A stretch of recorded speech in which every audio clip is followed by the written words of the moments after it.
Oh sis, what happened? Iniwan na ako ni Jojo. Palibhasa, bayad na siya sa buong SEM. Gagraduate na siya. Hindi na niya ako kailangan. Hayop na lalaki yon. Matapos pagsamantala ng pagkagababae mo, iiwan ka na lang basta-basta. Nasa ba yung lalaking yon? Sasapain ko siya ng ganito at ganito. Sabay sipa ng ganito. Ay, kabayo! Ay, hindi pala. Oh my God, Ada! Bagong papa! Ano ka ba, Didi? Kitang nagdadalamate ako dito eh. Tamahin mo muna ako. Mamaya na yung kalandian mo. Ano ka ba? Tignan mo muna to.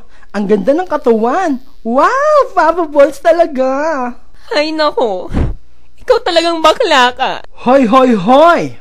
At sino nagsabi sa'yong bakla ako? Hindi ako bakla. Isa lang akong magandang babaeng natrap sa katawan ng isang lalaki. Hi, Didi. Wala ka ng pag-asa. Alam mo, dapat lumuwas ka na sa Maynila. Sa galing mong yan, tiyak na mas aasenso ka dun. Kontento na ako dito. Magulo sa Maynila. Anin ko pa maraming pera kung hindi naman ako masaya. Nandito mga kaibigan ko. Bakit ko pa kailangang umalis? Isa pa, ang dami kong masasamang alaalang ayokong balikan sa lugar na yun. Drama mo, ha?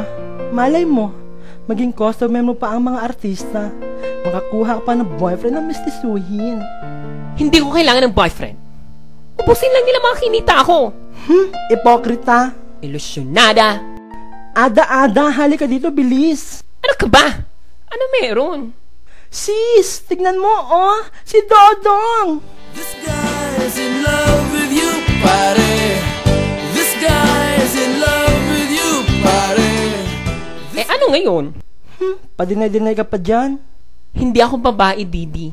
Bukod doon, isusumpa ako lalo na ng mga magulang niya kapag nalaman niyang nakikipagharutan ako sa anak nila. If I know, nag-e-elisin na yung matres mo. Basta, bigyan mo naman ako ng konting kahiyan. Alam mo, Maria Clara, mahal na mahal kita. Kaya mag-a-award na ako sa'yo ng gawad katangahan. Naglalagay ka ng mali siya sa di dapat lagyan. Teka. Ada, kumaway siya. Kumiti siya. Iniibig ka niya. Hay nako. Halika na nga. Pumasok na tayo.